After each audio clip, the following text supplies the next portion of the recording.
This is Eddie Hearn, Matchroom Boxing. You're watching Sporting Icons. You don't need to be anywhere else.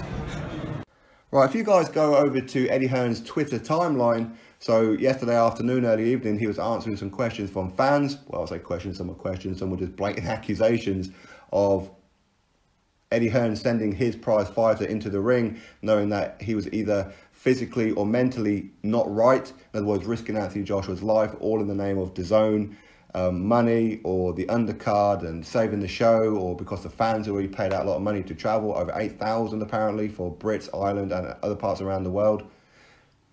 Would Eddie Hearn have just sent Anthony Joshua into the ring knowing any of that? I don't think so. That's my honest opinion. For me, Eddie Hearn thinks too much of Joshua to risk him. That's my honest opinion. Do I know that for a fact? No, of course not. But that's my honest opinion of it.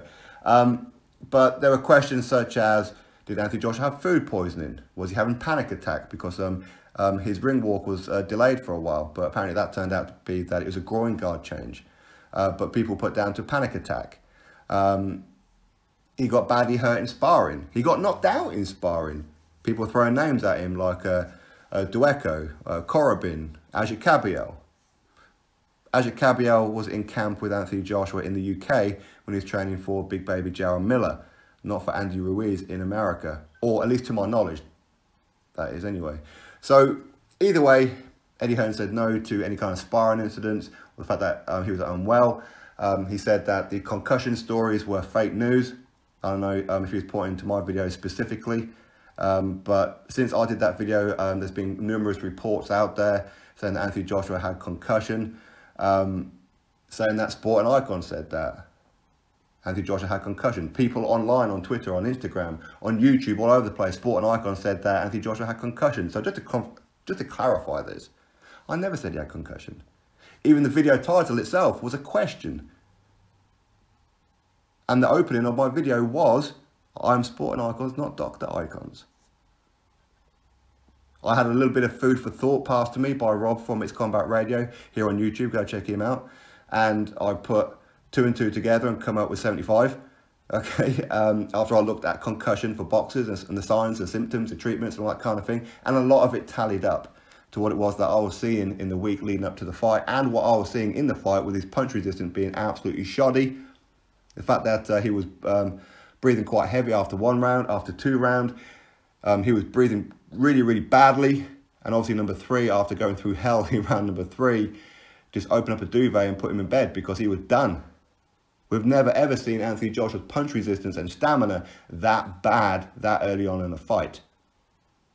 But we're supposed to believe that everything was fine. Something was wrong. Was it concussion? I have no idea. As I said, I never said that he was concussed. I said it was a possibility due to the acupuncture mark on his cheek. He said it's from physio recovery. I mean, if it's not acupuncture, then what was it then? Was it a spot? Was it, I mean, are you hiring a physio team for your recovery from a butcher shop? Because whatever it is, you need to be firing them guys and just replacing your whole damn physio team if they're leaving marks on your face like that. But anyway, so for Eddie Hearn to say that that was fake news and everything, listen, he may not have been directing at me. He may have been totally unaware of it, because obviously he's busy, he's having to do media and everything himself. He probably hasn't watched any kind of YouTube videos yet.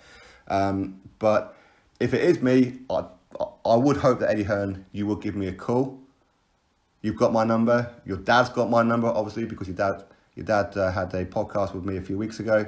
If not, if you've misplaced my number, you can't get hold of your dad, get hold of Dillian White. You know, he's got my number. Dave Allen, Ted Cheeseman, Craig Richards, the list goes on and on. Charlie Edwards, of course, he's a matchroom fighter as well. So there's plenty that do. So I like to think that if he was thinking about me, he would have called me up and just asked me the question, or at least watched the video and realised that it was a question, not a statement. Anyway, moving on from that, he denied concussion. So he denied everything, literally everything that was thrown at him. Anthony Joshua was perfectly fine. There was no problems. But the thing is Eddie Hearn lying? Because as I said, some people will be accusing him of sending his fighter into the ring, risking his life, knowing full well that he was sick, either physically or mentally. risking his life to save the show, because obviously the likes of Keith Taylor was doing Undisputed. Callum Smith, after a long layoff, was defending his world title. Josh Kelly was over there as well. Joshua Boatti, so on and so on and so on. Obviously pressure from DAZN. Would he have risked all that? My opinion, no. No. I think that he cares too much about Anthony Joshua to have risked him. So was Eddie Hearn lying? In my opinion, no, I don't think he was lying when he's answered these questions. But lying from the point of view of he didn't know. Because we know something was wrong. I don't care what Joshua says. I don't care what Rob McCracken or anybody says. Something was wrong. People that was in Joshua's camp with him were saying certain things were happening in camp. Something was wrong with AJ. I don't care what anyone says. Something was wrong with him. That weren't the Joshua that we've all seen. Most of us have seen most of his fights. We've never, ever, ever seen Anthony Joshua in that kind of condition. Even close to it. Especially that early on in the fight. But anyway, so he's saying no. But would Eddie Hearn have known? In my opinion, no. Because Eddie Hearn is promoting the show. He's got loads and loads of things to do. As he says, I'm busy, man. You know, leave me alone, I'm busy. And he is busy because he's been doing the promotion of the show. He's been making sure that the show has been going okay. He's been signing fighters as well, obviously like a Joe Parker and others. He's been having plenty of meetings. He's been doing all the interviews, interview after interview after interview. He hasn't been in camp with Joshua. Joshua's been over there in Miami and then come to New York a week before the fight. I don't know, is there some kind of change between the air from Miami to New York? Is there a time zone difference? Is the altitude different? I have no idea. I have no idea. But would Eddie Hearn have known? Not unless Team AJ told him.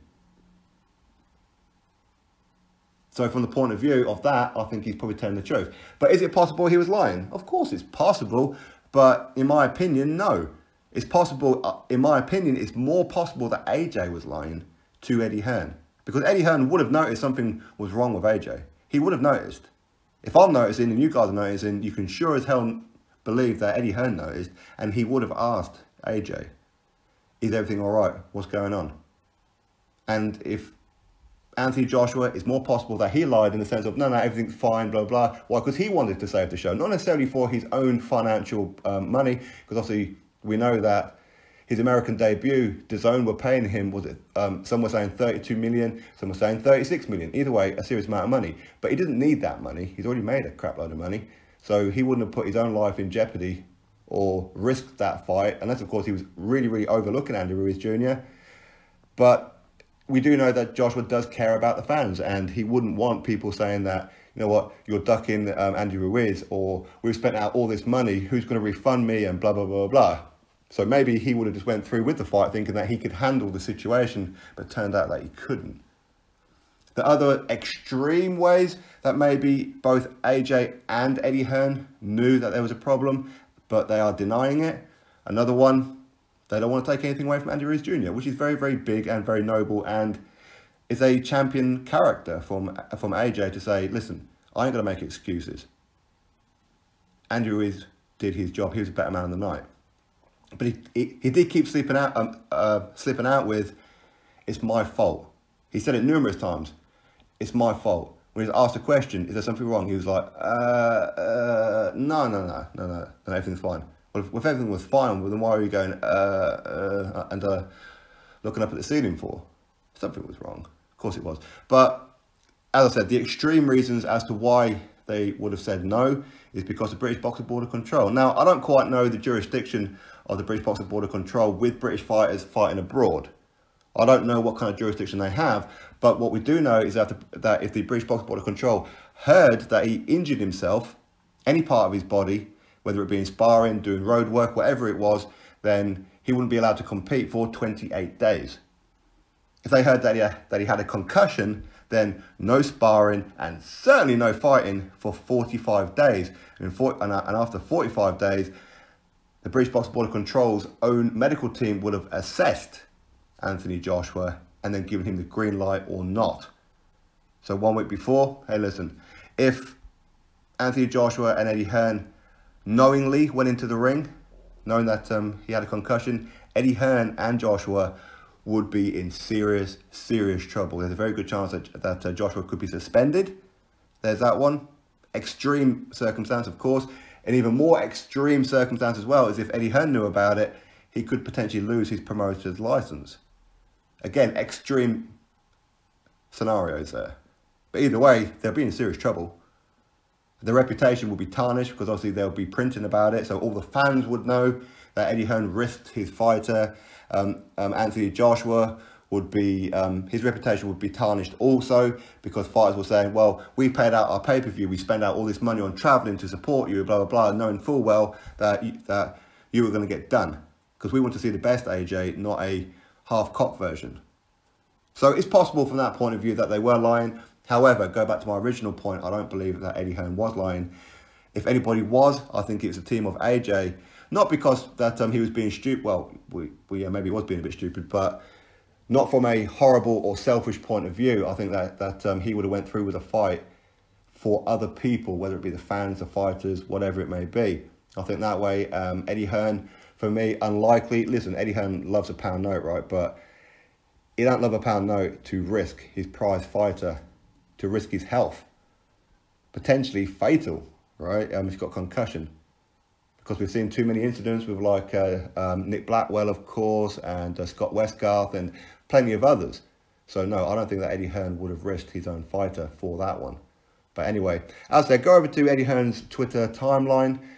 You can see all the questions and the people and the accusations and the things that people were saying that Eddie Hearn deliberately put his fighter in the ring to save the show for some money. I don't think so. I think if Eddie Hearn did know about it, he would have pulled the plug. So him saying no to the concussion, to the sparring and everything else, in my opinion, Eddie Hearn just didn't know about it. If something did happen, he didn't know about it. That's my honest feeling of it. Because for me, there's no way that AJ just had a bad night at the office. You can have a bad night at the office, but not noticeable in the week before the fight and blowing after only one round. Never seen that from AJ before, ever. If he has, then got some real serious cardio issues going on there, man. Anyway, AJ will pop back. He will rise. He will become better than what he was. He will learn from this. He has that champion mentality, that is for sure. So expect huge destruction when Anthony Joshua comes back. Anyway, that's my thoughts on it all. Of course, you drop me yours, click the thumbs up, subscribe, catch you all on the next video.